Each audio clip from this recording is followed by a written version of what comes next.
Greetings, one and all. Welcome back to another episode of the Icing on the Skate podcast. You know it. Chris, you're muted. I can't hear you. No, I'm not muted. Oh, there you go. So, here we are. Once again. Episode 11, which is pretty cool, isn't it? Yeah, it's I mean, a shame we say that this every week, but it's pretty cool. It is.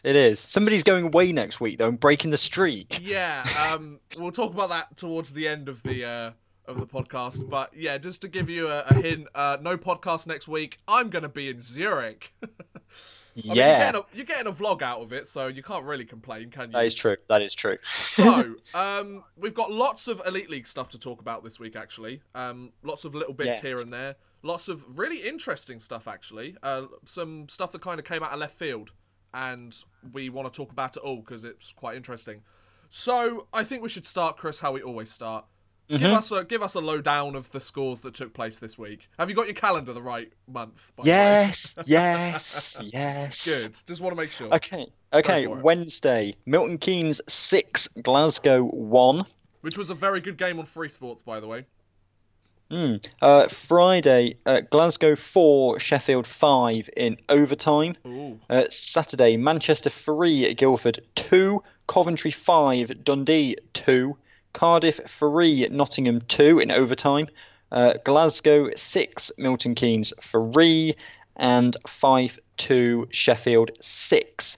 On Sunday, Nottingham 3, 5-2 after penalty shots.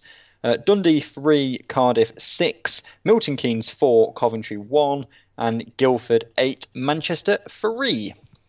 Nice. So, the top of the league, I mean, we'll get into it in a little bit more detail in a moment, but some very key results there for the top of the table in terms of points being given to some of the higher teams and where sort of the top 3 or 4 teams are sitting. I said my dishwasher would go off, didn't I?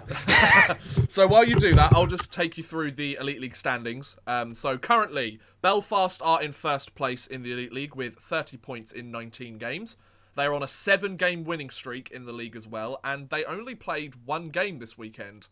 No, they didn't play a single game this weekend, and we'll get into that later on, especially because we had the Continental Cup semi-finals this last weekend. Then we have Fife with 27 points in 19 games to take second. Nottingham with 27 points, but in 22 games. Then Cardiff taking up 4th place with 25 points in 17 games. Guildford in 6th with 20 points in 17 games. And then Coventry and Sheffield both also have 20 points. Coventry in 17 games, but Sheffield in 21 games. They're almost going 500 now, so Tom Barrasso has really done a good job turning that team around so far. The Glasgow Clan have 19 points in 18 games. The Manchester Storm have 17 points in 19 games. Milton Keynes are no longer at the bottom of the table. They've managed to take a few wins this last week to go 12 points in 19 games. And last, for 11th place in the Elite League, we have the Dundee Stars with 11 points in 18 games. So what do you think about that so far, Chris, the league table? I find it interesting that Belfast, having not played in the league all weekend, because of course they were in Continental Cup action, and out at the top of the table outright. Not by a huge amount, though. No, but what I'm saying is that when we were speaking last week, it was a case of if Fife win their games in hand, they'll go joint top. Oh, yeah, exactly. Yeah. And now they've had that, and now Belfast are top outright. Fair play to Belfast. They're on a 7-game winning streak, and they didn't play this weekend. And, of course, we'll get into that more later, but they played really well this weekend as well. So, they've gotten hot at the right moment, I think. They have. I hope they keep it through to January. Exactly. I think what's interesting now is there's only 5 points between first and fourth. First and fourth. There's only 10 points between Belfast and Sheffield. So Sheffield have managed to come back and do a good job. Coventry and Guildford have been keeping themselves up there in contention. I think now the top 2 teams only have 19 games played. They're only 3 games back from Nottingham. All it takes is a couple of bad games, and it's not really like Nottingham aren't that far out. Yeah, I mean, a couple of weeks ago we were going, oh, Nottingham are going to drop down to 6th and 7th, and this is all going to be such a total disaster season. Yeah, exactly. And you're there going, could still happen. Well, yeah, but I mean, if you look at, okay, yes, And Guildford, well, Cardiff have got 5 games in hand. It's likely they're probably going to win a good number of them, and then Yeah, they go like 8 points in front. I But could. it's not Yeah, dreadful anymore.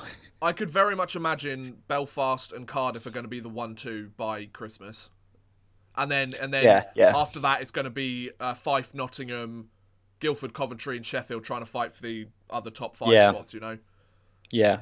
But I mean, Glasgow even maybe, but they're a little bit further behind.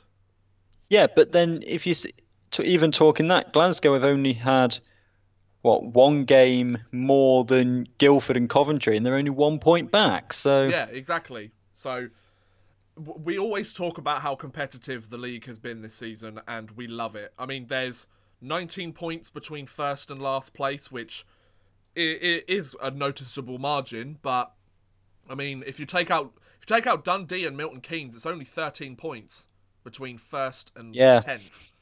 That's super competitive. yeah. What, a So third of the way through the season? So exactly. So yeah, very interesting once again to see the standings.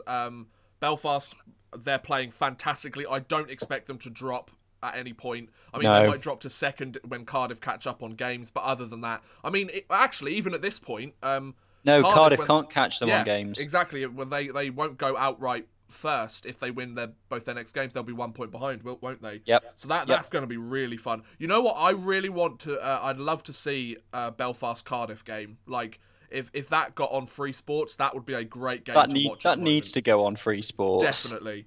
It does need to go. I mean, look at it. I mean, Belfast have played Cardiff just the once so far this season, and they won 8-1. The next time Belfast play Cardiff is the 9th of December. Okay, so yeah, it's right in that useful. Like it's right close. We're talking about like a couple of weeks away. Yeah, but that's a Sunday, so of course that won't go on Free That's a Sports. shame. Oh, by the way, hi Max, how you doing? I saw you were in Barcelona. Have Oh, fun. hi Max. Some of us aren't so lucky. Some of us have got to sit here and talk to Nottingham Lions commentators for an hour and a half. Ooh. Love you really, Chris. Right, anyway. Yeah, but I've got to talk about the Lions for 2.5 hours on Sunday evenings when they concede 13 goals. So yeah, okay, you win. So those Yep. are the standings and the games that took place this last week. I Yep. think. Do you want to do the upcoming fixtures before we move on? To I'll do the news? fixtures now. Yes. Do it. Okay. Why So not? Do it. fixtures this week up to Monday the 26th. So this week is on Wednesday. It's Cardiff, Fife, and Coventry, Guildford. Which I might just add before we carry on. Apparently, the Coventry Guildford game is going to be televised on Free Sports. So, Yes. I didn't realise that they were doing back-to-back weeks with Elite League games. I thought it was every other week. But Free Sports and the two teams involved are saying that it's on this week. So keep an eye out for that. I'm definitely going to be watching it. I'm not going to say no to free Elite League ice hockey. And plus, I want to see Guildford play. They are a great team. Yeah. Sorry, And then on Saturday, it's Coventry, Belfast, Glasgow, Guildford, Sheffield, Manchester. Sorry, on Saturday, it's Manchester, Cardiff, Dundee, Fife, Milton Keynes, Nottingham, Coventry, Belfast, and Glasgow, Guildford. Then on Sunday, it's Sheffield, Manchester, Guildford, Belfast, Cardiff, Milton Keynes, and Fife, Dundee. Nice, awesome. So, no, any Challenge there's- Cup games this No, upcoming week? they start next week. Okay, got it. Right, good. Hi, Andy. Hi, Andy. So, those are the upcoming fixtures. Let's move on to the news. We have lots of tiny little... There's lots of little bits that we kind of need to race through, isn't there? Yes. The first one, I think, being just before the game that was shown on Free Sports this last week, which was the Glasgow Clan and the Milton Keynes Lightning. Milton Keynes game, yeah. Yes, at 2 p.m. that day, when the face-off was at 7:30, I believe. Yep. There was a bit of interesting news that came out of Milton Keynes. It kind of stunned everybody, I think, including the Milton Keynes team. It turns out that 5.5 hours before the face-off took place, the Elite League uploaded an article that reads the following. Milton Keynes Lightning head coach Doug McKay has left his position today, citing personal reasons. The team sit last in the table. They don't anymore, obviously. So the club statement read, Milton Keynes Lightning announced today that head coach Doug McKay will be leaving his role for personal reasons. Lewis Clifford of the MK Thunder NIHL, who stood in for Doug until his arrival in the country earlier this season, will take on the role of interim head coach for tonight's game, whilst Tim Wallace and Ryan Lannon will take on coaching duties. So that's pretty crazy. Like, that's pretty huge. The fact that Doug McKay is right gone. before a TV game, yeah. I mean, he had Monday and Tuesday to do it. I mean, of course, we don't know the personal reasons, and there's been no... We're not going to speculate anything to do with why he left in terms of personal reasons, because that's up to him. Like, that's his decision. But, yeah, I mean, like Ben says in the chat, they've actually done quite well since McKay they left have. the team. I mean, they're now 10th in the league. I mean, it's not a huge achievement, obviously, compared to the grand scheme of things, but... Yeah, but when you were bottom... they've sat at the bottom for quite a while, so... The fact that they've jumped into the next place has done quite well. Yeah, I mean, he left, what, Wednesday? It was Wednesday, wasn't it? Yeah, Wednesday. Wednesday was when the announcement was made. And they beat Glasgow and Coventry since then. Okay, they then lost to Glasgow as well, but... They beat Glasgow in Pete Russell's return to Milton Keynes. Yeah, but they beat Glasgow on Wednesday and then lost to Glasgow on Saturday. Yeah, true. Who else did they beat again, sorry? Coventry. I mean, like we said, Coventry is a pretty good team in the league. Like, they're doing okay for themselves. So you're beating teams higher up the league standings, and you're doing a pretty good job of it. I mean, their win against Glasgow, they allowed 1 goal, and they scored, what, 5 or 6? I can't remember the exact score off the top of my head. 6. Yeah, and was it Tim Wallace had a hat-trick, didn't he? Or he had a 3 power play points. I can't remember right off the top of my head. It was a little while ago. But yeah, like, that's crazy. The fact that you have an interim coach come in for the game who coached the NIHL, and they come in and immediately get that win, which I think that's really impressive. Of course, we wish Doug McKay the best of luck in the future. Like we said, we don't really know what's happened. I'm not sure anybody knows what happened. I don't think it's really our place to know what's going on there. All we can say is Doug McKay is no longer part of the Milton Keynes Lightning, and Tim Wallace and Ryan Lannon will take on the coaching duties. So Tim Wallace becoming a player coach, I'm pretty sure he was doing a lot of that while Doug McKay was there anyway. So, yeah, very interesting. But anyway, speaking of the game last Wednesday, there's a lot of other news that took place in the game. Some of you might know if you watched it. The Department of Player Safety decided to get involved. This is kind of Hello, Elite League Docs. Yeah. Hello, Department of Player Safety. How are you? So, this is kind of the first real clampdown they've had this season, right? Yeah. I mean, they've handed out 1 or 2 game suspensions here or there, but this is the kind of first big one where they've gone, hang on a minute, we've got to do our job. So, there was an event that took place at the 36-minute, 43-minute mark of the game, according to the Elite League's news article on this. An incident occurred that requires supplementary discipline. The event that unfolded involves multiple suspensions, which we'll get into in a moment. And it was reviewed by the Department of Player Safety. So there are a few things to talk about. Essentially, there was a knee-on-knee collision. I'm thinking off the top of my head. Chris has just watched it recently. I made him watch it. Yep. So if I get anything wrong, he can fill me in. So there was a knee-on-knee collision, from what I know.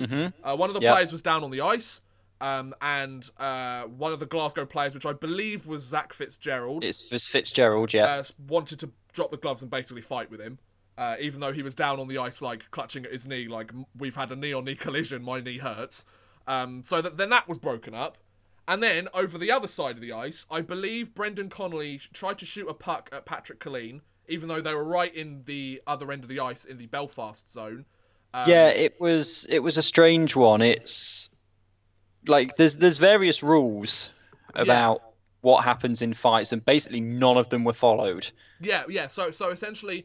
There were like 2 separate incidents that happened at the same time. So the Fitzgerald hitting the knee and then trying to fight was one incident that the refs were dealing with. And then at the same time, or like a couple of seconds afterwards... so the kneeing happened, and then the sucker punch happened. Yeah, exactly. Yeah. And whilst the sucker punch was being kind of dealt with and the medics were on the ice... Yeah. Brendan Connolly from the other end of the ice. Yep. I won't say shot, because it wasn't like a full on slap shot. He sent the puck towards Patrick Yeah, Colleen's direction, though. he sent the puck towards Patrick Clean's direction, and it was actually on target. Which I think is the problem. Yes. Because it's like, so because at this point, play had stopped. So it's like, don't touch the puck. Play has stopped. We're dealing with this. We'll then drop the puck afterwards and we'll get back onto it. However, what Brendan Connolly did was he sent the puck towards that way, which, I mean, whether he shot it or it moved it that way, it's up to interpretation. Well, no, it wasn't Connolly that shot the puck. It was the netminder. I've lost him now. Oh, Patrick Colleen. That's the one. What, the MK goaltender? Yeah, he shot the puck, and then Connolly was in his face and shoving him around. And that's when Schroeder came off the bench, skated over to Connolly and fought him. I'm just reading through it now. Yeah, you're right. You're absolutely right. So Colleen sends the puck towards the other players. Brendan Connolly goes, hang on a minute, I don't like that. What are you playing at? The two come together, have a little chat, and then Cole Schroeder, who's on the bench for the Milton Keynes Lightning at the time, jumps off and goes, leave my goalie alone, let's drop the gloves and fight. So, but you see, the rules are that Colleen has to stay in his crease, and he didn't. He came out to the face-off dot to shoot the puck. Yeah. So, from all this, the suspensions are as follows. There were 4 suspensions that took place here. 2 on Glasgow players and 2 on Milton Keynes players. So it's fair. So, suspension 1 was to Zach Fitzgerald of the Glasgow Clan. He has been suspended for 3 games for minor kneeing, minor roughing, a major and game misconduct for fighting. So he was suspended 1 game for the kneeing and 2 games for the sucker punch. The second suspension was to Brendan Connolly, who received a minor and misconduct for unsportsmanlike conduct, which got him a 2-game suspension. Because he skated from the area of his player's bench, where he was supposed to stay, for the purpose of provoking, inciting, and physically contributing to the incident, which is a direct cause of an opposing player instigating a fight with Brendan Connolly. Then Patrick Colleen, the goaltender of the Milton Keynes Lightning, received a 1-game suspension for leaving his crease, like Chris mentioned, retrieving a loose puck and shooting the puck at a stoppage, and verbally inciting a situation with Brendan Connolly. This was also deemed a factor in the cause of provoking and inciting the further incident, which was Cole Schroeder, who was suspended for 5 games for a double minor and a GM. And GM, what does that mean? Misconduct. Game misconduct. It's just their shorthand because it doesn't fit on the screen. Exactly. Double minor and game misconduct, leaving the player's bench, and a major for fighting. So he was suspended 3 games for leaving the player's bench for the purpose of a fight, and 2 games for the one-man fight with a direct blow to the head of the opposing player's head, causing an apparent injury. So, what do you think about the suspensions? I watched the video just before we came on air, and I only get the one angle. I don't know if watching it live you got various different TV angles or what. The main problem with it was especially the Connolly, Colleen, Schroeder stuff that wasn't being shown at the time because it was focused on the Fitzgerald incident. So I've seen obviously the second incident a bit more than the first. The first incident from the angle I looked at, when I've seen kneeing calls in the past, they're always like really deliberate. Like the player will stick his knee so far out. Yeah. And from the angle I had, the legs were actually quite close together. It didn't look as though it was that intentional. Okay. And then there was that angle from the end of the ice where you can see that it is dealt a little bit out. Yes. Yeah. There was definitely a movement by Fitzgerald. Yeah. What I found interesting straight away was that the player, like normally when it's the kneeing thing, they're writhing in pain, but the player got straight back up. It clearly didn't hurt him that much. Well, yeah. Well, the thing that hurt him was the sucker punch that came afterwards. Yeah, but that was a different player. Oh, okay. Oh, right. Okay. I thought he's the player who got kneed. Because Glasgow were in their not burgundy, purple, weren't they? Because they were at home. No, Milton Keynes were. Right, yes. The Milton Keynes player who got kneed got straight back up again. Well, that's quite lucky then, to be fair. Yeah. So there obviously wasn't a really bad hit. And it wasn't a really bad knee because True. he got straight back up again. Then Fitzgerald, when the player came across to fight him, Fitzgerald with the one sucker punch. Yeah. So then, the MK goaltender shot the puck down the ice, Uh-huh. and that's when Connolly came across. Yep. And I mean, what's the best way of? Because I've watched that again, and they were having a conversation. They were in each other's faces, and Connolly, like when when you were little or when you were at school, and people would try and hit you on the face by making you look down at your chest and then bring their hand up and Yeah. smack you in the face. Yeah, yeah. He did that 2 or 3 times. I can imagine you were the victim of that many times, Chris. He did that 2 or 3 times, and that's what brought Shooter off the bench, skated straight towards him. He did win the race, actually. There was another Milton Keynes player who was already on the ice that was also skating over. Right. But Shooter got there first. So obviously because he came off the bench, that's why he's got the longest penalty. Yeah, so what I want to make of this is I think the Fitzgerald, the Connolly and the Colleen stuff all makes absolute sense to me. Mm-hmm.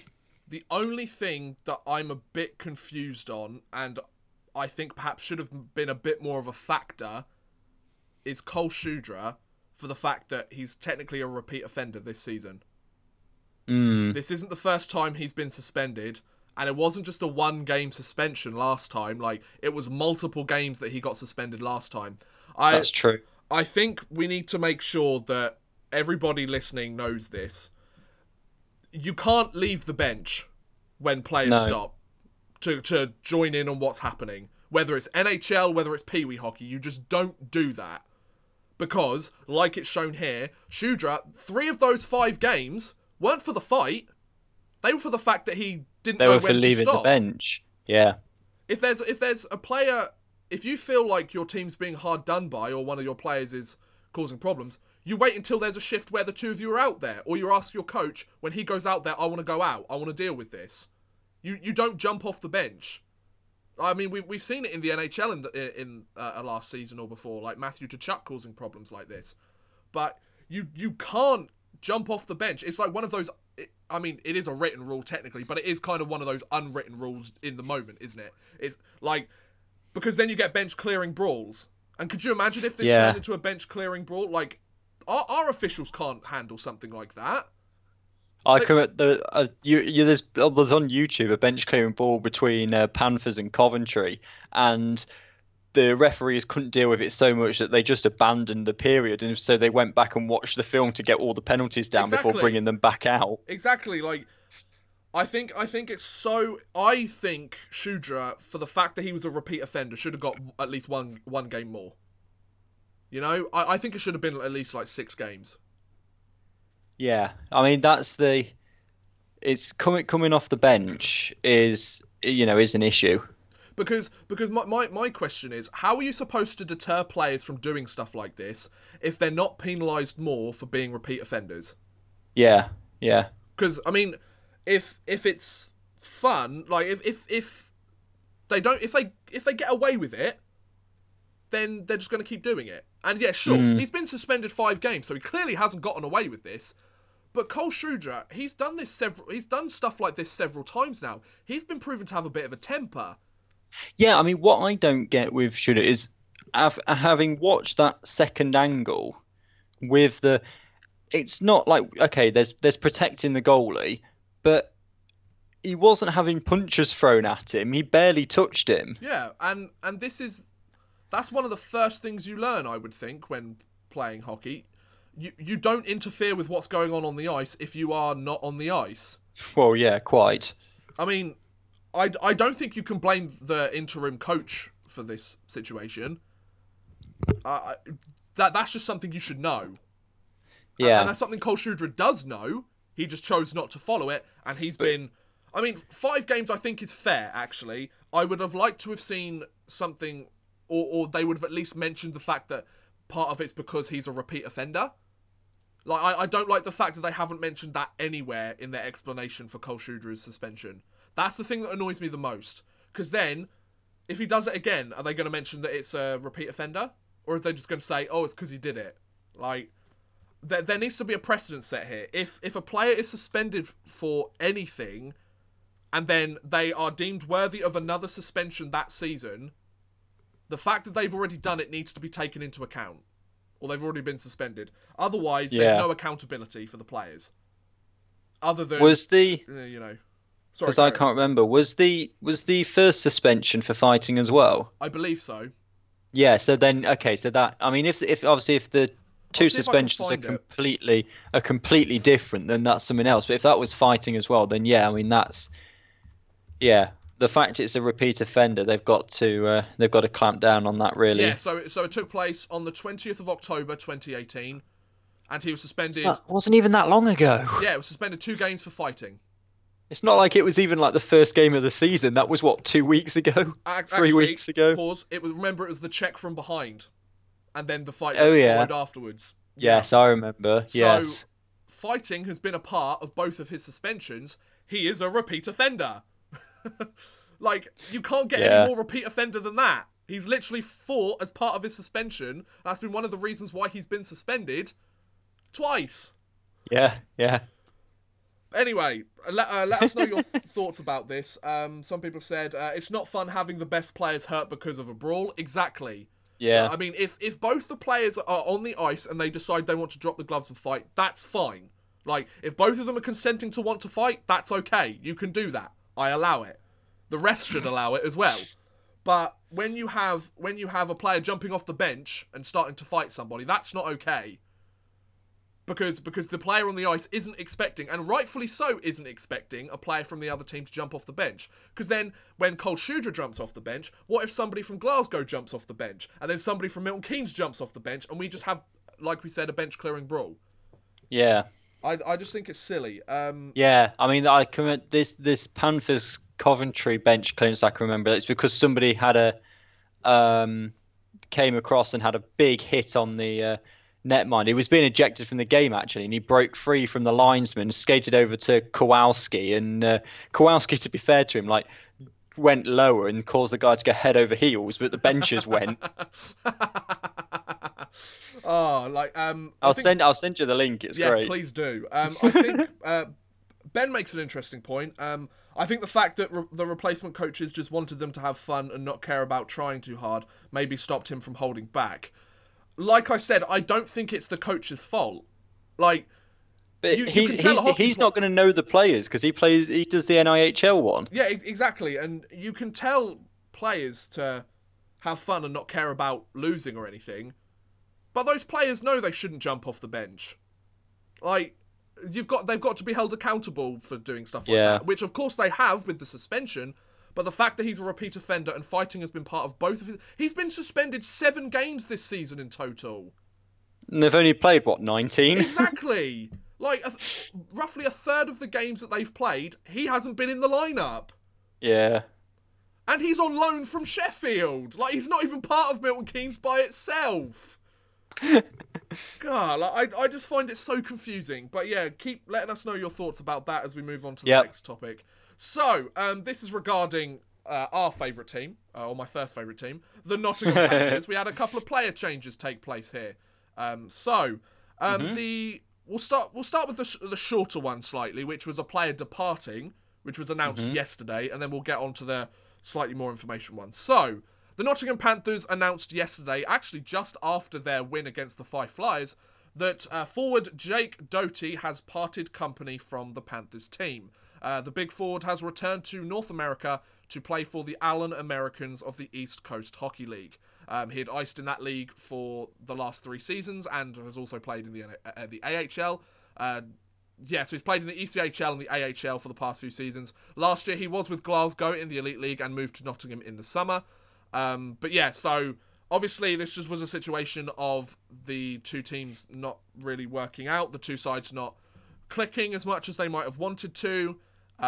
Doty, of course, is a solid player. Like, he's played in the AHL, he's played in the ECHL, he's played with Glasgow in this league as well. So that's a bit of a shame, the fact that Doty is gone. I mean, he's found a home in the East Coast Hockey League, like, immediately. So that's pretty good. It's always a shame when you see a player doesn't really work out with a team. What do you think, Chris? Yeah, I feel sorry for the people that just bought his shirt and won this. I think it was his shirt off his back last week as well that somebody won. So that's kind of interesting. Especially in the Elite League, I would never buy a jersey with a player's name on the back unless that player had played like 10 seasons in the league. Yeah, unless it was like Clark is. Exactly. Or if it was I wouldn't get it. Or if it was like Robert Dowd, for example. Yeah. Like a guy that's kind of been in the league for a very long time and is likely to retire in the league. You know, like otherwise it's just so like risky, you know? Yeah. Because chances are they're gonna leave. So yeah, Jake Doty has parted from the Panthers. We wish him the best of luck, obviously. I'm sure he'll do great in the ECHL. But when Doty left, a couple of days ago, we're talking, like Wednesday, Thursday? It was kind of that sort of time. The Nottingham Panthers announced a new signing. So one player comes in, one player goes out. And the signing for the Nottingham Panthers was Marek Tvrden. So the 25-year-old former Slovakian junior international Marek Tvrden. I believe that's how you pronounce his name. It's Tvrdon. It's Tvrden. It's Tvrden. Tvrden? I thought I was doing great with that pronunciation. No, I only know that because they used to be. I think his dad played hockey, if I remember rightly. So the pronunciation is followed over from that. Ah, okay, right. So he's joined the Nottingham Panthers. He joined the Panthers for the team this weekend. He is a former Edinburgh Capital, of course, the now defunct team. He debuted this weekend, and he seemed to play relatively right. He was a fourth-round draft pick of the Detroit Red Wings in 2011, and he's played in the AHL with Grand Rapids, the Detroit's AHL affiliate. He played in the KHL with Bratislava, and the ECHL with the Indy Fuel. And he's played with his hometown team in Slovakia at Nitra. He split last year between Edinburgh and Zelina in Slovakia. And with the Caps last year, he had 15 points in 15 games, so he played pretty well. He was brought in by Rick Chernomaz to be a guy to help improve the power play of the Nottingham Panthers. We should point out as well that he scored the winning penalty shot on Sunday night. Oh, did he? He did. Oh, there you go. So he's making an immediate impact. So, Tvrden has done quite well. Assisted the first goal in Cardiff. So that's an assist in the game-winning penalty shot in 2 games. Wow, it's not too bad. So he's definitely helping out the team. Whether he gels full-time, of course, I guess we'll find out. There's a couple of players at the Panthers, of course. Tyler Van Cleef, is he still with the team? I believe he is. And they've got to figure out what to do with him because they haven't signed him season-long, and he was on a month contract, I believe. So that must be running out at some point in the near future. So they've got to figure out what to do with that. I can imagine if they've brought in Tvrden, he might be out the door. I'm not quite sure. However, the Panthers are dealing with a few injuries at the moment, so they might keep him along for a little while. So what do you think about the signing, Chris? Yeah, well, I initially thought, well, it's not goal scoring that Panthers have the difficulty with, it's keeping them out the other net. And then when I saw the game against Belfast, the teddy bear toss, I was like, maybe they do need help scoring as well, because that was just awful. But he's certainly hit the ground running. Yeah. With this game-winning penalty shot and an assist in Cardiff on Saturday night. I think obviously it's needed because the team, the Panthers are struggling with injuries. As Sparky Eagle says, a lot of teams are struggling. I'm wondering if that's because of the now more fixtures. Yeah, because maybe. Obviously the league's been upgraded, so you're playing, but you've got 60 games. It's 60 rather than 52, but you've got to get more. So you're getting more fixtures in the same time frame. Yeah. And when you consider pre-season as well, and Challenge Cup, and Continental Cup for Belfast, Champions Hockey League for Cardiff, you're playing more free-game weekends, long road trips. So I think, teams are going to have injuries because these players aren't. We worked out, didn't we, like the second week or something, that if Cardiff were to get through and go deep into the CHL, which I know they haven't done, they'd be playing. No, but they'd be playing an 82-game season, which is an NHL season. However, the interesting thing is they would be playing the majority of the games on Friday, Saturdays, or Sundays, as opposed to the NHL schedule, the which NHL is spread can out play over whenever. the week. Yeah. So Yeah, very interesting. But So because you've got to get 60 games in to about 30 weekends. yeah, essentially. So, With a yeah, couple of Wednesday games or Friday games added just to yeah, sort of fill out the numbers. yeah. So yeah, So I think, yeah, that's the a very nice signing's signing. good. Yeah, I think it's a good signing. He went if you can go a point per game with a team that was notorious for being awful, like you're doing something right. So I think like give him 5-10 games, see how he plays. I think. Yeah, Hopefully the power play numbers come up for the Panthers as well. hopefully. Yeah, I mean that's kind of why he's been brought in. Hopefully get a few goals there. But yeah, so that's Marek Turvden joining the Nottingham Panthers. Now we move from England over to Ireland as the Belfast Giants. You've the world back up. No. It's the next thing on my list. I know, but then don't forget you added the thing at the end. You've got to go to Wales first. Oh, do we have to? Oh, okay. Yeah, I guess we can do that one. Okay, so this was actually announced today. At midday. At midday there was the article on the Elite League website. So we'll do this one first. Fine. So the Cardiff Devils. Last week they added Evan Mosey to their lineup, and they thought, you know what, we need a few more pieces to be completely unstoppable in this league. So they decided to pick up another player. So I'll read out the article here. The Cardiff Devils have confirmed the signing of defenceman Drew Scheistel for the remainder of the season. The 6'1" Canadian arrives in Wales after spending the majority of last season in Norway with Lørenskog HC before moving to Zagreb in the EBEL, where he finished the season.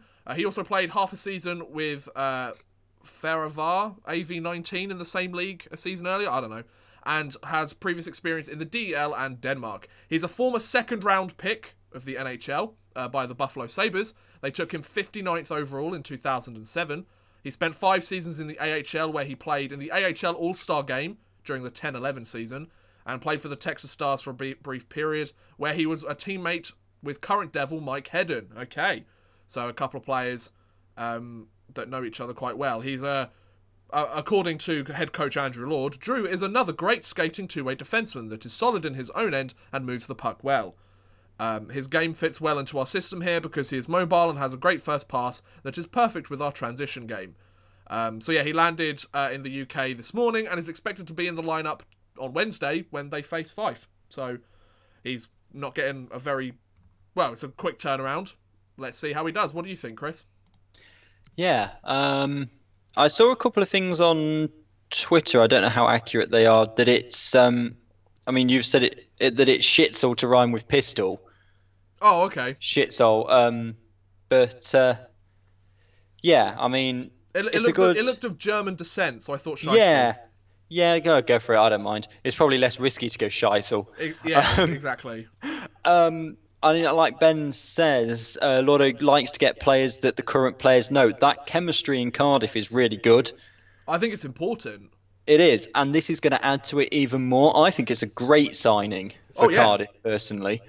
And especially the kind of caliber of player as well. Cause, exactly. I mean, they could have got a guy that several of the players had played with before or already knew, that had played in like the ECHL for 300 games, for example, and that still would have been pretty good. But the fact that they picked up a guy that's played so many games in the AHL, I mean, of course he didn't live up to the hype as a second-round draft pick, but he was a second-round draft pick. Like, he's played well enough to be considered one of the top 60 players of top 60 young players that year in the entire world. So that's very interesting. I think, like you said, mentioning the chemistry, I think, is incredibly important, because when you create a team, especially a hockey team, where it's so team driven, whereas like other sports like basketball, you can focus more on the individuals. Whereas hockey, it's a completely team sport. You can't have success in one area without success in the others, and you can't have players not getting on with each other, or not at least being professional with each other. And having the chemistry, like for example, especially with Elite League teams, what they do a lot of the time is they'll bring in players from all over the place that have never played with each other, and one of the first things they need to do is try and find chemistry. Whereas with the Cardiff team, I think one of the reasons why they've been so successful these last few years, they're over that barrier to begin with, because they have several players that have already played with each other, and then maybe another group of players that have already played with each other. So there's several different sets of chemistry that have already been worked out before they hit the ice. So they've already gotten over that first hurdle. They can focus on other stuff. Whereas, like, take the Panthers, for example. They're bringing in players from all over the place. They have to spend... And I think definitely the Steelers, especially early on in the season, is a great example. They had to spend the first part of the season trying to figure who they were the best people playing with. Whereas Cardiff, they've hit the ground running because they didn't have that problem. So yeah. I think, like you said, this is a great signing. Like Ben mentioned, it's great for chemistry. And because that locker room just seems like they all have the same... they all have the same desire. They all have the same goal. They're all on the same wavelength, which is so important, especially when you're trying to three-peat. So, yeah, I think that's really good. I think it's a great signing. Of course, we'll see how he does in his debut against Fife. I'm sure he'll pick up a point or two or be key, helping keep the puck out of the net. But yeah, I think that's a great signing. So, now we'll move over to Ireland. Is that okay, Chris? Yeah. Northern Ireland, technically. Northern Ireland. All right. Northern Ireland. So, like we mentioned last week, the Continental Cup semi-finals took place this last week, which means it was the top 2 teams out of the 4 that played. Yep. When they qualified and, well, when they will hit the top of their group after the games. All the games took place, what was it, Thursday, Friday, Saturday? Yeah. So after all those games, the top 2 teams will be going through to the grand final. Of course, we're EIHL fans are quite well versed, I think, with the Continental Cup because we've had Nottingham in it 2 years ago, had Sheffield in it last year, Belfast's turn was this year. So we've had several teams go through it, so quite a lot of fans know what's going on there. However, so the Belfast Giants, they played their games. They played I can't remember the exact teams. It's Zagreb, Ritten, and I can't pronounce the other one. That's the one. Yeah, so Zagreb, Ritten, Katowice. They played in Belfast at the what is it? The SSE Arena. Is it the SSE Arena? It is, isn't it? Yeah, yeah, because Sheffield's the Fly DSA, isn't it? Yeah. So that's what I was thinking. So yeah, they played in Belfast, where of course the World Championships were held a couple of years ago, and the Belfast Giants, they did really well. They actually managed to take first place in the group. So I'll read the article that the Elite League made on it. This was made on November 17th. At 10:05 p.m. So the Belfast Giants will compete for a chance to win the Continental Cup in the final round in January, despite losing at home to Katowice in their final group game. The Giants, they took their games against Ritten and Zagreb in quite convincing fashion. They had a 2-goal lead against Katowice, who were the Polish playoff runner-ups last season. However, the team managed to come back and get the victory against the Belfast Giants. So that's a real shame. However, they made it. They made it top of their group thanks to one of the tiebreakers. They made it. They would have made it regardless of the tiebreakers by the looks of it.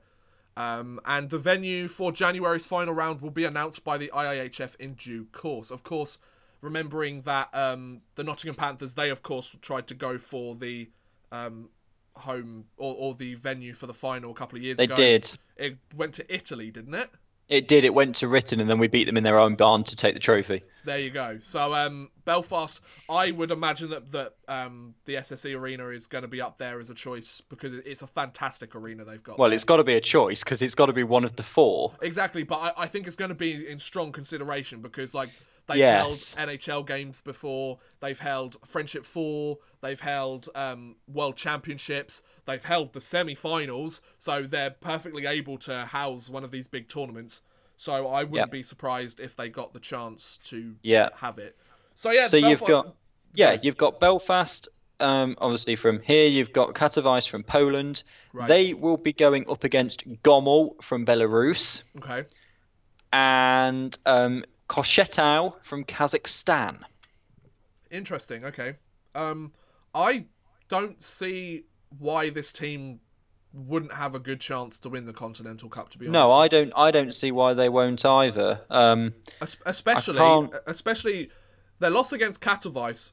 If you include the Continental Cup and league games, it was their first loss in 10 games. They're a hot team at the moment. If they keep that way through the rest of November and December, then I see them being incredibly competitive and very much within a chance of taking everything. and winning the Continental Cup, to be honest, and then getting their chance to compete for the first time in the Champions Hockey League.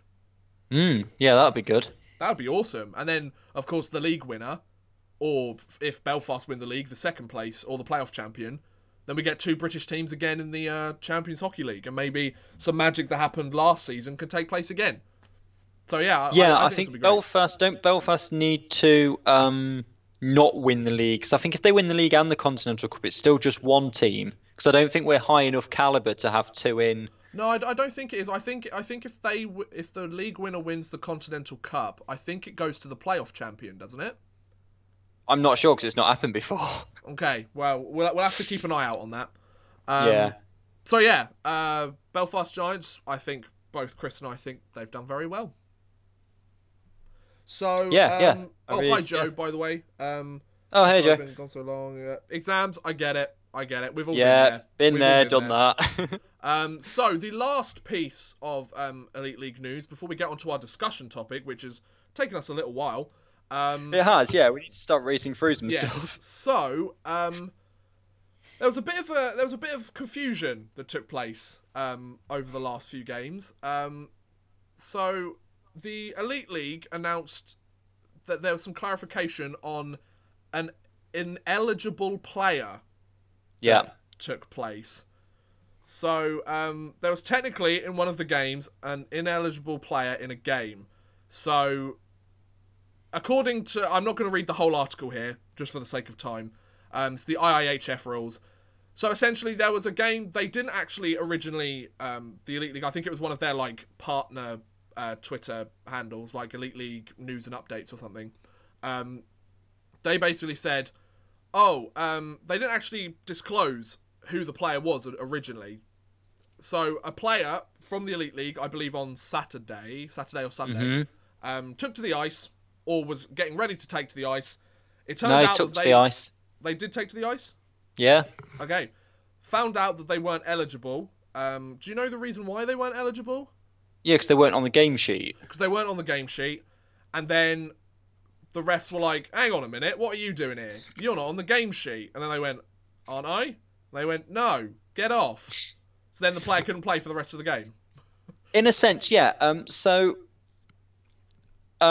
was DeLuca, wasn't it? Yes, from my understanding and from what the Twitter page, that it was like the next day after the league had kind of investigated it. It was announced by the page that put up this initial claim, that it was Sheffield Steelers player DeLuca. So what happened is that he's completely registered to play in the league. He's completely allowed to play in the league. Yes. But Sheffield messed up and didn't have him on the game sheet. Because there's a lot of different factors that are under IIHF's Rule 23, ineligible player in a game. There's a lot of different factors that might make a player ineligible. Yeah. So it could be like they're not registered by the IIHF, they're not registered to the league, they must have their nationality and their age requirements be listed and everything like that. His jersey number and the correct jersey number and everything. So it wasn't. But he met all those. No, he met all of those. He was completely fine to play in the game, apart from the fact that Sheffield didn't put him on the game sheet. Yeah. It was Darnell spotted it. I think after like his first shift or something, pointed it out. Fair play that they noticed it that quick though. Yeah. What makes it slightly more comical and kind of worse from a Sheffield point of view is that after it was spotted on Saturday, it wasn't corrected before Sunday. What do you mean? Well, from what I gathered from Twitter, they had the same error on the game sheet on Sunday as well. He wasn't on that one. Oh, really? Apparently, that's what I saw, yeah. Oh, because what I heard was they were investigating it on the Sunday. Oh, from what I saw, he wasn't on the game sheet Sunday as well. But I mean, I could be wrong because obviously this isn't an official thing from the league. This is this is different things. So yeah, we're not quite sure what happened on the Sunday then. But what we do know is that the Saturday, DeLuca took to the ice and he wasn't supposed to. Not because he's not eligible to play in the league, but because somebody made a bit of an admin error at the there was an admin error. That was basically the reason. Yeah, it's an admin error. So that was interesting. That was something we weren't quite expecting. I think in our league, the last thing that we expect is for a player to be taken off the ice because they're not on the game sheet. Yeah. But, I mean, it can happen in any league. It just so happened that this took place Saturday. Yeah, that's right. Alex Bingham. Hi, Alex. Welcome to the stream, by the way. He makes a good point. Steelers played Friday and Saturday, didn't they? Not Saturday, Sunday. Oh yeah, well he didn't do anything. He didn't get on the score sheet or assist sheet on Saturday, so I don't think he played. Okay, interesting. But I'm not 100% sure, so don't quote me on it. But yes. yeah, it's a weird admin error, really. Indeed. So we're going to move on to our next topic, which is our big discussion. Then we've got a few little NHL things to blitz through, and then we'll very much be in the twilight of the stream. So, Chris brought something to my attention that I thought was very interesting, that I think you guys would be interested to talk about, which is attendance in the league. So this was provided by Jono, good friend of Chris and a friend of the Nottingham Lions. Yeah, he's my co-commentator at the Lions when he's not away with work. And he was part of the Cat's Whiskers podcast, wasn't he? Yeah, he was part of the Cat's Whiskers, and then work commitments is taking that away from him. Right. But yeah, he was part of the Cat's Whiskers for a long, long time. He was. I met him when I went to go commentate with Chris that one time. Lovely guy. So he put up a tweet recently, which is looking at the attendance for all the clubs. So it's got the first one that I've got here is the 18-19 season so far. And the games that have been played so far and the average attendance for all the teams in the game, their home games so far. And the other part is the average attendance for the teams. What am I talking about? The average attendance in total for last season. Yes. So we've got all the games played so far this season, every single home game for the teams and their attendance last season. And the one interesting thing that Jono brings up is the fact that 8 out of the 10 teams that are currently still in the league are below their final averages from last season in their attendance. Some of them not by a huge margin, but especially so the teams that have actually beaten that average so far this season are the Nottingham Panthers and I believe the Glasgow Clan. Yeah, the Glasgow Clan. The Glasgow Clan have actually got a noticeable rise, but about 500 people per game more than last season. So they're doing okay for themselves. Must be the rebranding and all of the effort that's been put in there, perhaps. And the fact that they're a bit more competitive on the ice. So, yeah, looking at this, it's very interesting. So the Nottingham Panthers are currently leading in attendance. They've played 8 games at home so far this season. And this is just the league. I don't believe it's not the cup, Challenge Cup. So Challenge Cup may vary. But Nottingham, they have had 47,040 fans through in 8 games, which makes an average of 5,580. And at the bottom are the Dundee Stars. They've played 9 home games and they average 1,161. Last season, Nottingham headed the attendance. 5,674 was their average in 28 home games. And at the bottom, I'm not going to include Edinburgh because they're not in the league anymore. But at the bottom, once again, was Dundee with 1,141 in 28 games. So Dundee are actually slightly up as well. So technically, I mean, they're all three teams that are slightly above their averages. Yeah, there's a lot of teams that are below their final averages, though. That's also a concern. Yes. I'm wondering. I think the most noticeable one is Belfast. They're averaging almost 1,000 people less a game. I've just looked at that now, and that's crazy. Yeah, that is. Yeah. So the Belfast Giants, they've only played 6 home games in the league. Yeah, they have played less games. Yeah. But they're averaging 3,468 fans compared to last season, where they averaged 4,525 in 28 games, which was good enough for 3rd in the league. They are still currently 3rd in the league, but they're just over 1,000 down. That's crazy. There's quite a few that are up. I mean, Nottingham are up by about 200. Yeah. Sheffield are up by 100. Yeah. Like you say, Belfast are down. Cardiff are up by about 100 again.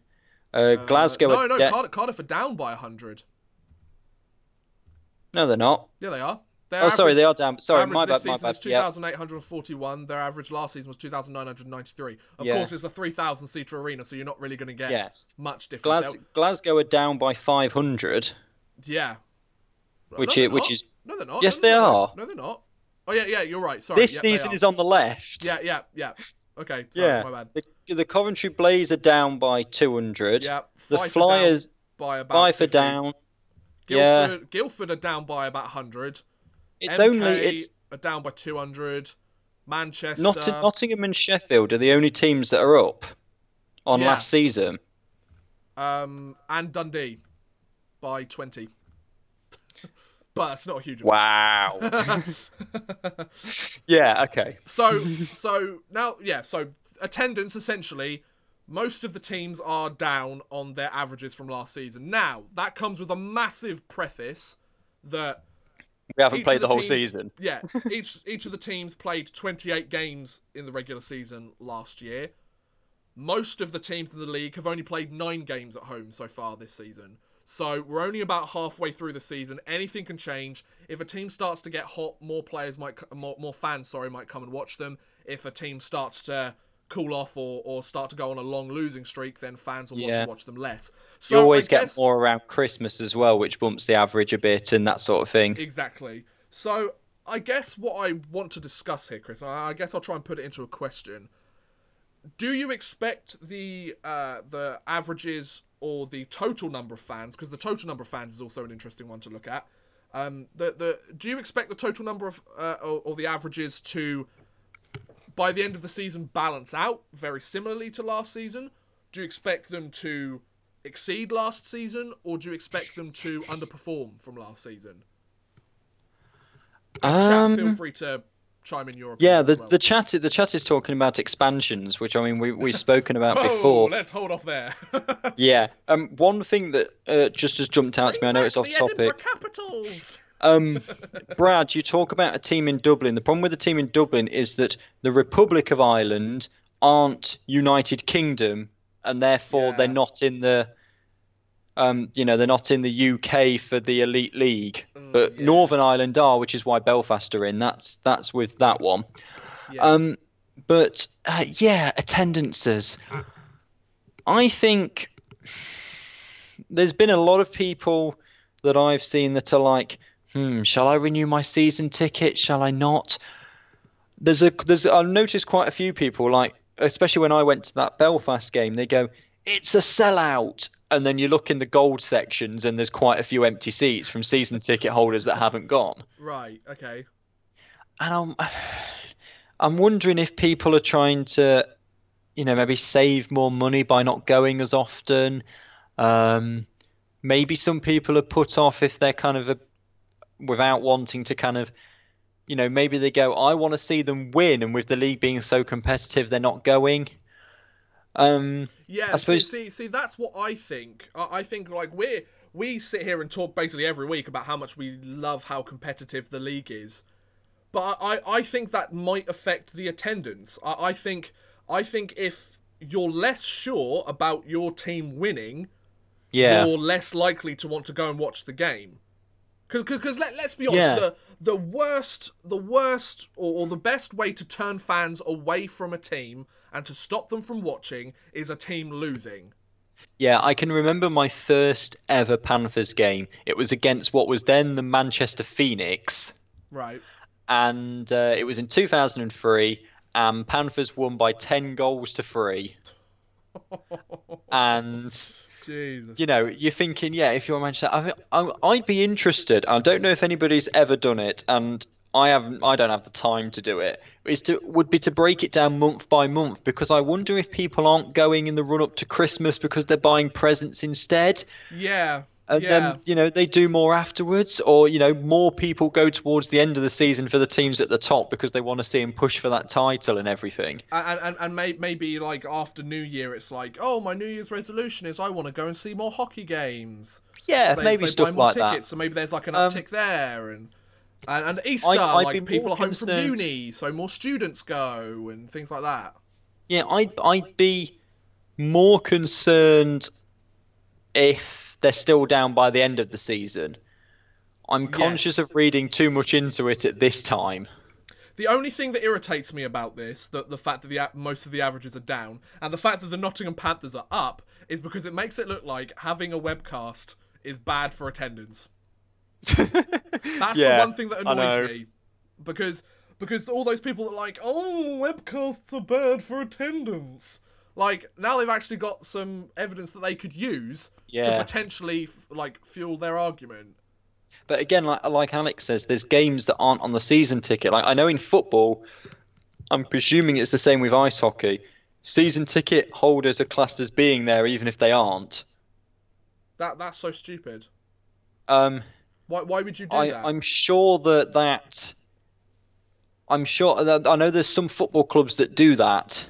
I get why they do it. Like you said with I think it was Belfast you mentioned, like, oh, we've got a sellout, and then there's loads of seats empty. Yeah, there's loads of empty seats. They want to be able to say that they've sold out, so people are like, I'll have to go and get the webcast. Yeah, the sellout was, Joe Forrest do it. I know because they've sold 20,000 season tickets, so you'll never see an attendance under 20,000. Yeah. Despite the times I go and they play terribly. That's actually a fair point about like season tickets though. Yeah. Why aren't all the games on season tickets? It's season ticket. I'll tell you exactly why all the games aren't on the season ticket. It's because the season ticket prices were done before the league announced how many games there'd be, and then the teams went, oh, well, we've set our prices based on 22 home games, and then, there's actually 30 home games, so we're going to be out of pocket now if we keep the prices the same, so we'll say that you're only allowed so many season tickets. Like Ben says, the Devils don't check or scan the season tickets. You don't. It's all the... So that, you're... Like, the reason why they don't have all the games on season tickets, I've got a perfect solution to this. Sell the season tickets after you know how many games there are going to be in the season. Well, I think that was made quite late, that announcement, wasn't it? Yeah, but I mean, like, come on. People are still going to buy the bloody season tickets, regardless of when you announce them. But yeah, if you've got a season ticket, you kind of show it. People are more likely to buy season tickets nearer the season anyway. They're not going to buy them in August. Yeah, but you see, season tickets, because I know at the National Ice Centre, Ben, I think it's the same in Cardiff now, isn't it? They're electronically scanned, and because season tickets, because you can't get 30 barcodes on a season ticket, the electronic scanner wouldn't recognise it as for that game, so they just don't. And that's why they have to assume that everybody's there, even though they clearly aren't sometimes. Yeah. I mean, that's a conversation maybe for next week. More about the season tickets themselves. I'd be more concerned at the end of the season if the attendances are down. Yeah. So my opinion very much is I think it's very interesting. Like I'm quite interested to see the averages so far this season. A couple of teams doing better than last season. Like Nottingham's a very interesting one to be doing like 200 average attendance more than the whole of last season. Is that the fact that they've got a new coach? Is that a fact that they've got new players? Like, I'm not quite sure what the reasoning is for that. And some of the other teams you mentioned, like Sheffield, they've had an awful start to the season, and they're still averaging more people. Is that because they're more recent games, they've got a new coach and more people that... I think Nottingham and Sheffield might be those prime examples. They've gotten rid of old coaches. Some of the people that didn't like the way the old coach ran the system. Come back. And now thinking, maybe. Actually, I want to see how this new coach does. If they play well, we'll keep going. If they don't, then I'll just stay away. Yeah, Ben, I know what you mean with your season ticket. It will have a barcode on it. What I'm saying is the barcodes are unique to every game. Yeah. It's same as barcodes on food are unique to every each item. different food. It's like it's like the barcode for baked beans being the same for, a joint of meat or something. Oh, that would be great though, because it'd be cheap. Yeah, but you know what I mean. So that's why it doesn't work, and that's why they don't let you in, because the scanners won't be able to cope with it. Yeah. But yeah, I mean, I think the attendance is something to look at towards the end of the. I definitely think by the end of the season we'll do another debate topic on it. I think that makes the most sense. I thought it might be interesting for you guys to take a look at. If you want to go and see it for yourselves, just look at At John O'Bullard, he's got the pictures on there if you want to take a look at the complete in-depth look at everything. So, yeah, that's very interesting. So, we move from the Elite League now. We move over to the National Hockey League. So, we've got a few little news pieces. I'll just run you through a quick few bits of the standings. The New York Rangers are playing very well, thanks for asking. No one cares. I care. They're playing Dallas tonight. It's going to be a great game. Oh, no, please lose. I want Ben Bishop to give me points. They're 7-2-1 in their last 10 games, Chris, my friend. So oh dear. They're playing very well. I mean, considering we're going through a rebuild, we're That's true. One of the top teams in the Metro. And do you know who's at the bottom of the Metro? The Pittsburgh Penguins. Lol. So the Pittsburgh Penguins, they've lost their last 3. I'm just looking at the longest winning and losing streaks. Vancouver have lost their last 4 straight. Wow, I didn't realise that. Buffalo have won their last 5. It's the longest winning streak in the NHL at the moment. Columbus and Toronto have won their last 3 straight. Let's have a look for any more. Anaheim have lost their last 2 in overtime. Pittsburgh have lost their last 3. The Rangers, they won their last 1, but a couple different there. So Nashville's still at the top of the league. Nashville and Tampa are tied first with 29 points. Toronto, 28 points for 3rd place. I'll just do the top 10. Columbus, 26 points for 4th. 5th, Buffalo, 26. 6th, Minnesota with 26. 7th, Boston with 25. 8th, Montreal with 25. Very interesting. They're still doing relatively well. 9th is San Jose with 25. And 10th is Winnipeg with 24. Dallas have 24 points for 11th. And the Rangers have 22 points for 15th. So that's going to be an interesting matchup between those two teams. I'm not talking about William Nylander. Like I literally had so many videos come up on my recommended about Nylander. And is it December the 2nd he has to be signed by? December 1st, I believe. Oh, December 1st. So really not long then. That's why it's all stepped up again. Yeah, but literally every single time the NHL Oh, network, I know. Yeah, I just want to vent this. Every single time the NHL network bring on Elliot Friedman, who's a very good insider. I won't deny that. He's a pretty good guy considering he never really played professional hockey from what I remember reading a hockey news article about him a little while ago. He's a very good insider and he knows a lot of stuff that most people don't know. They bring him on. What's the latest on William Nylander? He's gone fishing in Sweden. Ice fishing. They're chatting. But, yeah. I mean, you can hire me to say that. Like, you don't need an insider to go on and say, yeah, nothing's really changed. Did you expect it to? Like, come on. So, yeah, William Nylander still hasn't signed. He's probably going to be traded. I really couldn't care less at this point. We'll talk about it once it's actually happened. Yeah, once it happens. Yeah, so there were a couple of trades, actually, that took place in the NHL this last week. One trade taking place between 2 teams that are very much struggling in the league at the moment. Not the San Jose Sharks. The Pittsburgh Penguins and the LA Kings decided to make a trade at the on the 14th of November. And Carl Hagelin, former New York Ranger, 2-time Stanley Cup champion with the Pittsburgh Penguins, has been traded to the LA Kings in exchange for Tanner Pearson. So, Hagelin's 30 years old. Pearson is 26 years old. Yep. Both of them only had scored... No, that's not right. Hagelin had 3 points in 16 games. And Pearson had 1 assist in 17 games. So, both players very much struggling at the moment in the league. On teams that are both struggling at the moment in the league. So the only sort of difference thing here is the contracts. Carl Hagelin will be a unrestricted free agent at the end of this season, whereas Tanner Pearson has, I believe, a couple more seasons on his contract. I'm just trying to find it for you. What do you think about this trade, Chris? They're both struggling, as you've said. Yeah. The players aren't really lighting the score sheet up anyway. Well, so on just for context on this, just in case some of you aren't that much aware on the type of players, Carl Hagelin's known as like one of the fastest players in the league. He's primarily used as a bottom 6 penalty killer kind of guy. Yeah. He was drafted in the 6th round by the New York Rangers in 2007. He has 225 points in 504 regular season games. So he's a point every 2 game kind of player. Bottom 6, can put up a decent amount of points. He had 31 points in 81 games last season. That's very sort of like Carl Hagelin numbers. Like a 30, 35, maybe 40 point season is what you'd expect from Hagelin. He's more of a penalty killer. Whereas Tanner Pearson, he was undrafted, I believe. He came through, he got signed. No, he was selected in the first, Tanner Pearson selected 30th overall in the 2012 draft. He has 144 points in 325 regular season games. They've kind of hoped that he would like build up because he had a pretty decent season last year. He had 40 points in 82 games. He had 15 goals, 25 assists. Whereas, yeah, he really hasn't lived up to that hype this year.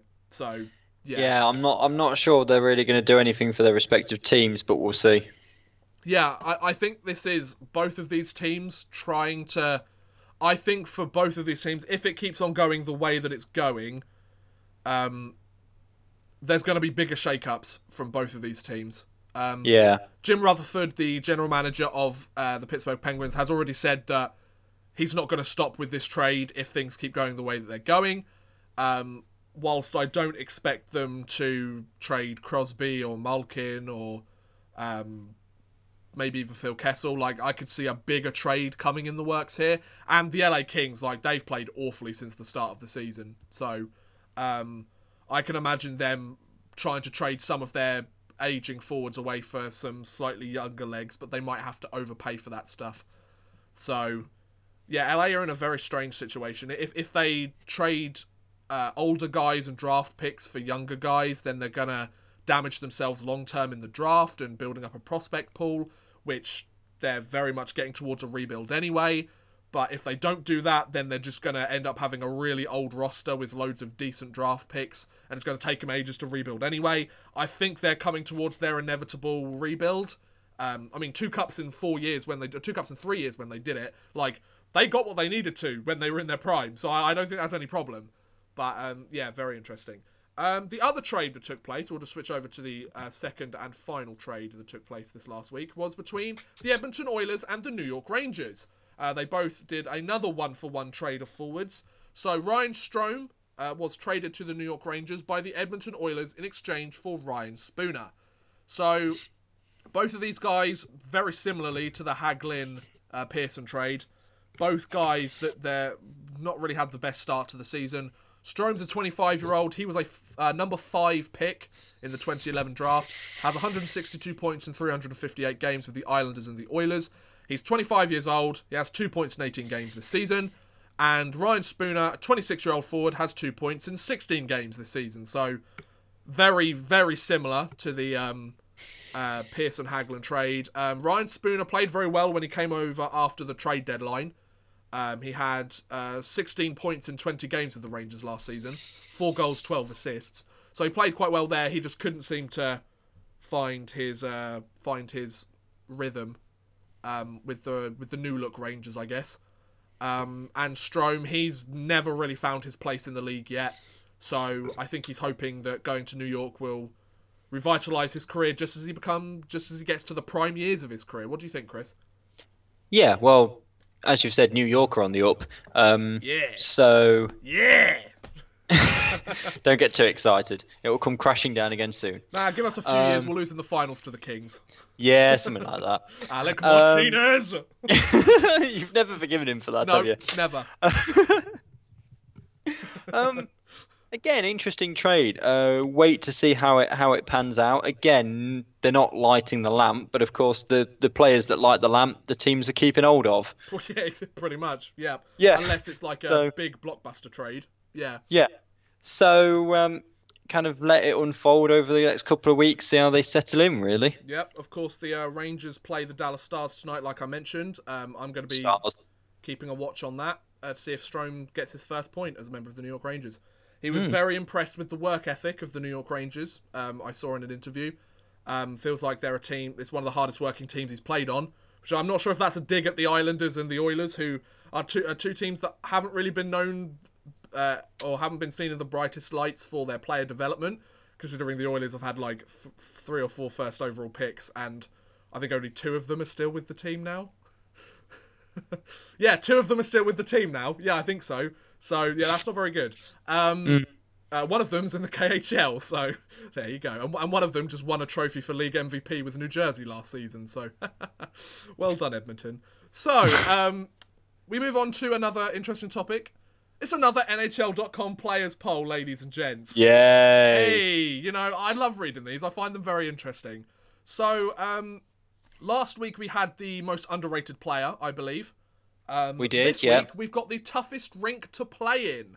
So the number of players, the 61 players that were asked at the media events, they were asked this time the most difficult arena to play in.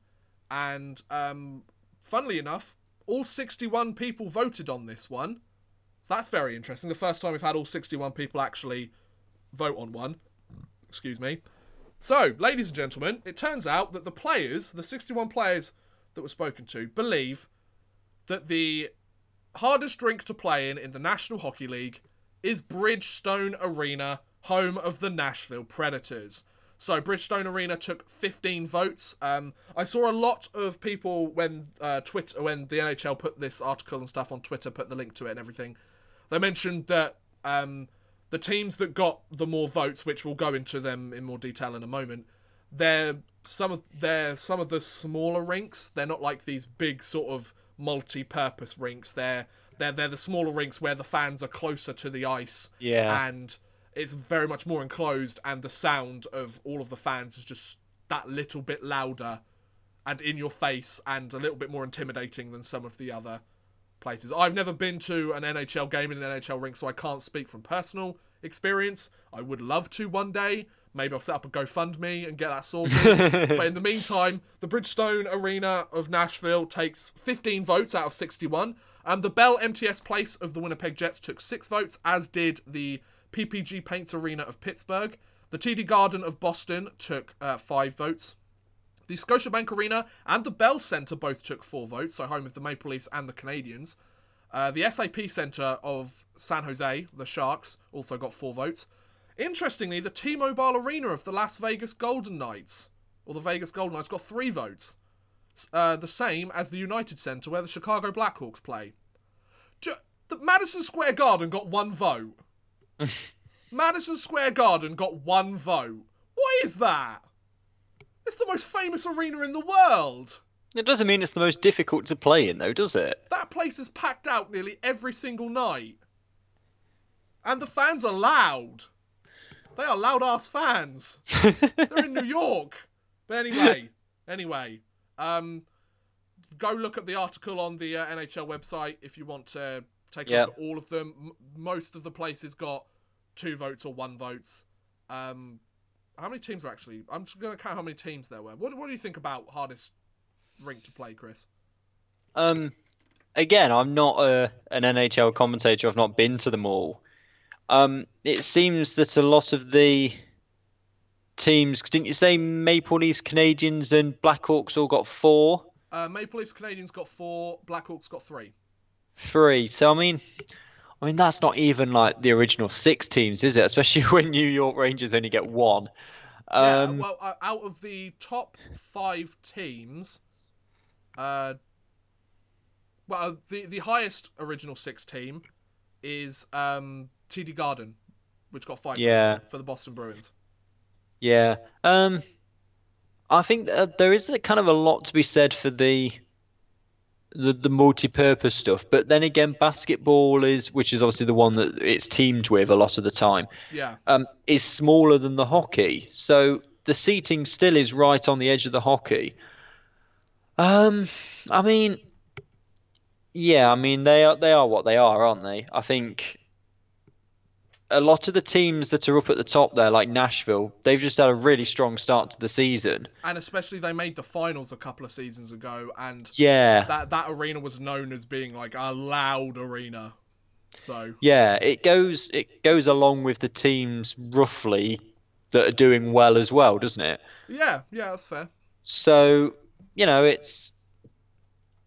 can't say I'm surprised by any of them really. I suppose. Madison Square Garden should have got more than 1.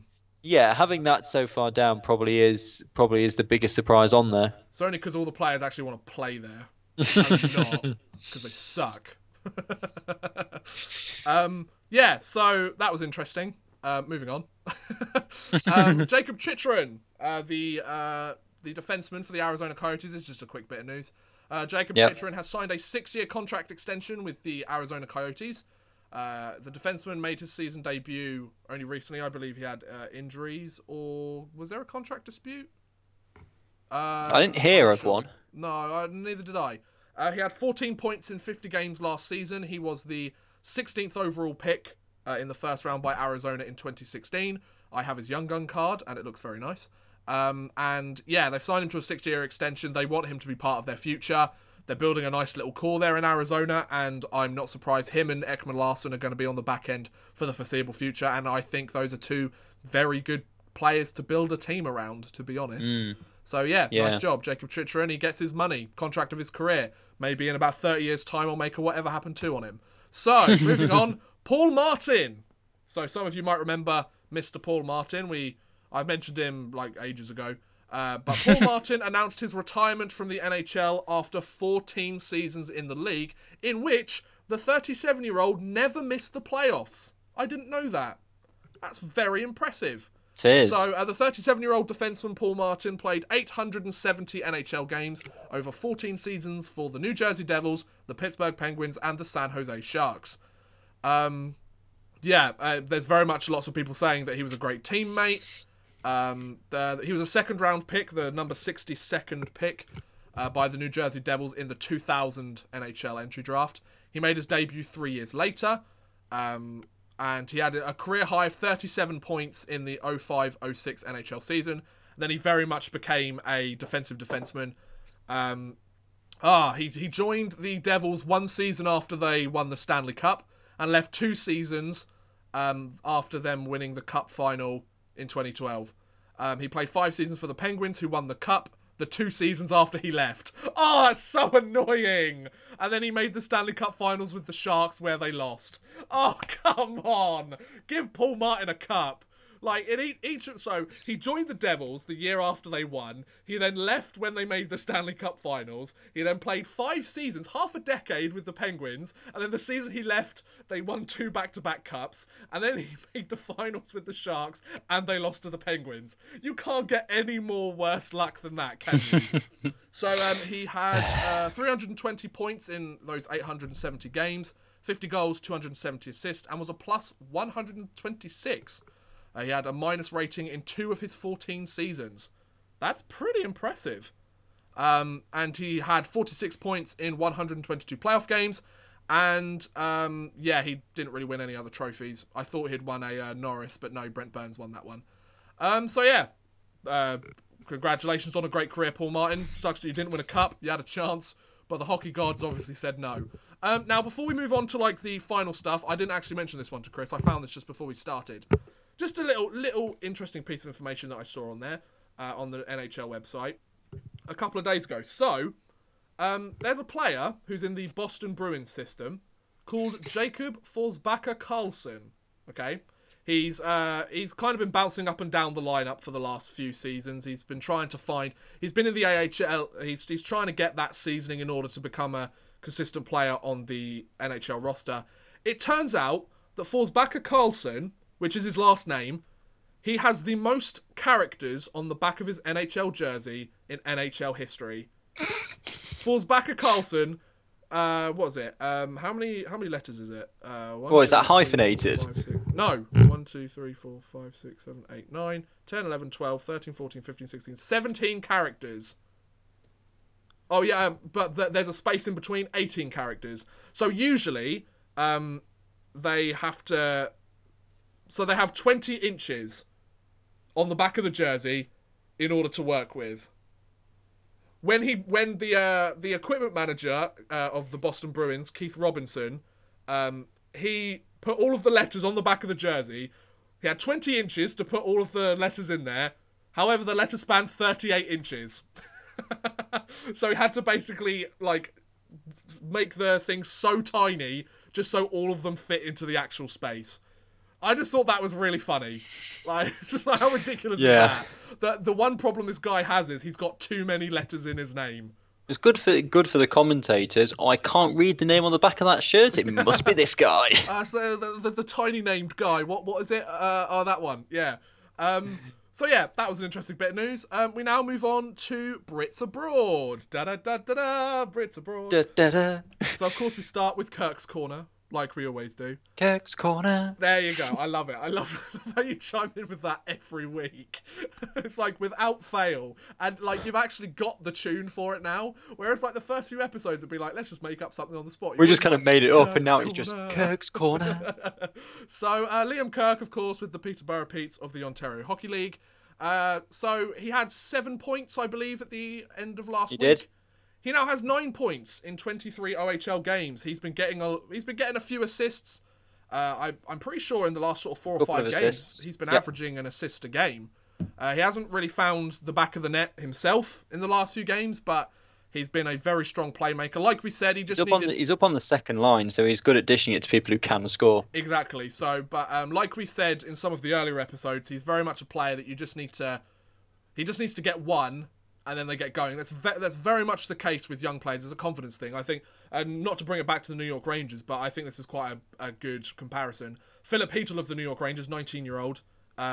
He had gone the first 15, 16, 17 games without scoring a goal. He's now scored 3 goals in 3 games. So like he's on a 3-game goal scoring streak, because when you get to hit that like 5-10 game mark, you basically lose all of your confidence as a young player. You're thinking, what am I doing wrong? I hate this. I just want to score goals for this team. I just want to make my parents proud, my family proud, all that stuff. But then once you actually finally get one back in the back of the net, you go, yeah, that was easier than I thought. Okay, let's do it. And then they go off and have a great time. So that's very much the case with Liam Kirk dishing the puck as well. So, 9 points in 23 games. He added another pair of assists. However, the Peterborough Petes have been a team that kind of struggled recently. They're not really doing as well as they used to. They were shut out once this last week. And against the Sarnia Sting, they had 5 goals against before they started putting a goal or 2 on the board. So, not a very good situation for them. The Peterborough Petes, of course, like if the players keep picking it up, I'm sure they'll bounce back and I'm sure it'll be fine. But yeah, Liam Kirk, he's almost going a point every 2 games now. He's starting to pick it up a little bit. Hopefully he has a few multi-point games and he's right back there. And then we move on to the new segment, which we introduced last week, but I've actually given it a name this time. And it's called Tomo's DEL Adventure. Da-da-da. Do you want to give it a better name? Mine wasn't as good as that. Oh, was it not? What was your one? No. Mine was just Tomo's turn after Kirk's corner. It's now Tomo's turn. I quite like Tomo's turn. Let us know in the chat. Tomo's DEL Adventure or Tomo's turn? Let us know. I'd like to know what you guys think. Tomo, just in case you didn't know, former Sheffield Steelers head coach, of course, left the team earlier this season. We announced last week that he had signed a contract with the Svinegar Wild Wings of the DEL, and he's actually done really well since he joined the DEL. He has helped the team go undefeated since he became part of the franchise. They had a 5-4 overtime win against Red Bull Munich, which is a great team. They're in the Champions Hockey League. And a 2-0 win against the Thomas Sabo Ice Tigers, who the Sheffield Steelers played in pre-season this year. So some very good results there. They're 2-0. They're still in last place in the DEL, unfortunately. But they are now only 4 points back from Wolfsburg. So they've got the chance, if this new coach and this new sort of system that's being put in place actually helps, I think they'll do fantastically. So we wish Tomo the best of luck. We'll, of course, update you next week, just in case you want to know what's going on. But now we move on to the penultimate thing of today's podcast before we move on to audience questions. And that's fantasy. Of course, fantasy sports. So we've got a guy here who's taken it far too seriously. Oh, every single week. Since just because I'm beating you. Scoring a hat trick every day. So which one do I want? It's this one, isn't it?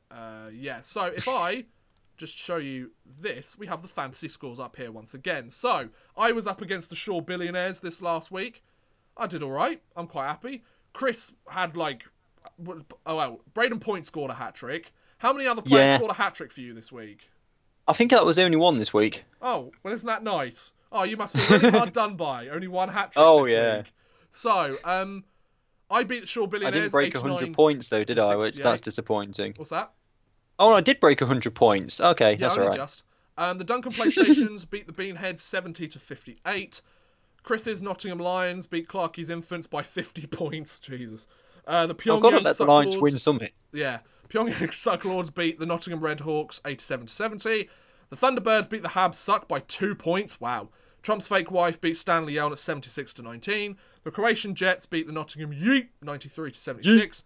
And the Denver Sports Team beat Max's Nottingham Outlaws 69-54. This week, these are the matchups for this week coming. I need to actually sort out my lineup. I've got my lineup sorted out for today. I need to sort them out for the rest of the week. Yeah, I did mine. I need to double check that I've got everything fine. It's really weird this week because it's Thanksgiving tomorrow. Yeah.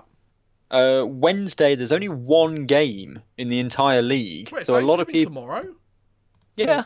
I'm going to check I swear the NHL said it was Thanksgiving tomorrow because they said something about Thanksgiving Eve.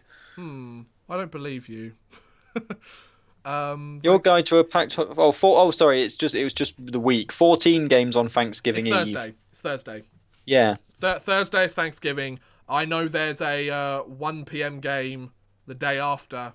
It's the Rangers Flyers. I think the reason that Flash Scores is telling me that there's only one game is I think that because obviously of the time difference. Yeah, of course. Yeah. A lot of the ones that are actually like today, it says there's only 2 games, but it's the 2 that happened at like midnight this morning, which were actually yesterday. Yeah, exactly. Yeah. You've always got to keep an eye on that. Yeah. So I'm playing the Beanheads this week. Shaw Billionaires are playing Clarkie's Infants. Stanley Yelnats are playing the Nottingham Redhawks. Chris, your Lions are playing the Pyongyang Sucklords. Yep. I opened my season against them and I did quite well. So you'll probably get like 12 hat tricks and shutouts from all of your goalies all week. No, I've got one guy on day to day and another guy that's out. So. Oh, you poor thing. The Toronto Thunderbirds play Trump's Fake Wife. Duncan PlayStations play the Croatian Jets. The Portsmouth Pirates play Max's Nottingham Outlaws, who are 500. Oh, not very good. Hey. And the Nottingham Yeet play the Denver Sports Team, and Habs Suck are the team on a bye week this week. So that's everything to do with fantasy. There you go. We now move on to the final part. You haven't done the actual standings? Do I have to? No, but we normally do. That's all I'm saying. No, we didn't do it last week or the week before. Did we not? All right, fine. No. I'm going 5-2-0, and you're undefeated. That's all we need to know. Okay. So, yes, audience questions. We have... Yes. I'd say let's go until 1:45. We've got about, 7 minutes? All right. Yeah, 7-8 minutes. So, 7-8 minutes. Get us in your questions, folks. If you've got any questions about any of the topics that we've already talked about and you want us to sum them up again or just add a little bit extra onto them, if there's anything we didn't talk about, whether it be the Elite League, the KHL, SHL, anything that we might know something about or something that came up that you would like us to have a quick chat about, let us know. Or if you just want to know our thoughts on something for the upcoming week or in the league or anything like that, just chuck in a question in the chat and we'll feel free to answer it. If not, we'll just stop. If not, we'll just say bye. Have you guys heard about or ever seen the new decor for Viola Arena? Viola Arena? No. Please give us more information, Ben. Yes. The Joe's is easy. No, I haven't seen it. No, I haven't seen that. Where can I find it? Because I want to see that. Because, I mean, he's a former Edinburgh Capital. I'm not surprised. Oh, Ice Arena Wells. Is that on? I've not seen the new decor for Ice Arena Wells. I mean, it's been, 18 months now since I've Viola Arena. That's been down in Cardiff. Oh. So, the naming rights for the Devils. Oh, the naming rights. Ah, right, okay. I see. I haven't seen it. No. No. Is it good? I'll have a look at it. And yeah, we'll have a look at it. You need to send me that clip, by the way, that you mentioned earlier, by the way, Chris. I'd already done it. Podcast. Already done it. Oh, have you?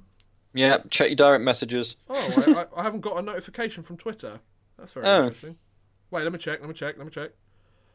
Yeah, I've got a message. Oh, another piece of information. Zach Boychuk, the hockey player that follows everybody on Twitter. I got really excited when he followed me. It turns out he follows everyone, so he can give out like DraftKings and competitions and do ad stuff for companies. He got dropped by Severstal of the KHL a couple of weeks ago because he didn't play very well. I think he got like 4 points in 23 games. He's now signed with SC Bern, so I'm sure he'll do quite well in the Swiss League. At the end of the Flyers highlights, he claimed it was nice to win because the team he played for was always losing. I love it. The Edinburgh Capitals sucked. Their average attendance last season was 600 It was like people. 600, wasn't it? Yeah. 600 people for an Elite League team. That's not right. That's awful. That's really bad. I really do feel sorry for Edinburgh Capitals fans. That's nasty. Yeah. Basically, they had 4 screens with nothing joining them, but now they have a Viola sign that looks... Yeah, they're renaming Ice Arena Wales to the Viola Arena. Ah, interesting. It's a local company. It's a 5-year naming deal. Ah, nice. Okay. I mean, there's not really much else you can say about that. For Viola. Yeah, I've just seen the article about it. Oh, nice. Yeah, so they've got a new naming deal. 5 years, okay. So, yeah, that's... I mean, that'll take them till 2023. Maybe Cardiff will have a I'm new pretty arena sure by then. we didn't cover it last week, Ben. Somebody might have asked us about it last week. I don't remember. Maybe we did, but I don't recall. No. Well, I don't recall talking about it at length. All right, any more questions, folks, about the Elite League? Anything? Okay, this is a good one. Do you think Van Cleef will stay on the roster? Yeah, I mean, we mentioned this earlier, didn't we? Yeah, so we mentioned it briefly earlier. The only problem I have is, because I haven't really seen any Panthers games recently, I don't really know what role he's being used in. For example, if he's been brought in to be a scorer, he's not going to stay because he hasn't scored many goals. He's scored a few, but he hasn't scored many. I must say, I haven't really noticed him. Yeah, he's, other than the fact that his name is written in some of the tweets in the updates that the Panthers make, where it's like Van Cleef makes a shot and it's saved by whoever. Other than that, I forget that he's in the lineup. So he's not really making that huge of an impact on me. He's certainly not making that big of an impact on the score sheet.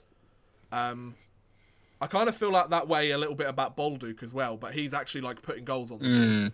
Like I like when it says goal and Bolduc's on there, I'm like, oh okay, right, he's doing his job, great. Whereas Van Cleef, like if he's been brought in as a bottom six more defensively minded forward that can be used on the penalty kill, then that's fine. Like if Chernomaz thinks he's going to be useful in that role, then I'm sure he'll stay. Whereas if he's been brought in as a guy that can add extra depth scoring, and he's only scored like 1 or 2 goals, it's not really what we need, you know, because we've brought in 2 other forwards since Van Cleef joined the team, you know, so I don't know, and I think also with I guess there is a spot potentially for what's his name for Van Cleef now that Doty is gone. However, I don't know. Another question. Do you think the Elite League will be in NHL anytime soon? To be honest, I don't really care, actually. Like, I haven't played NHL in ages.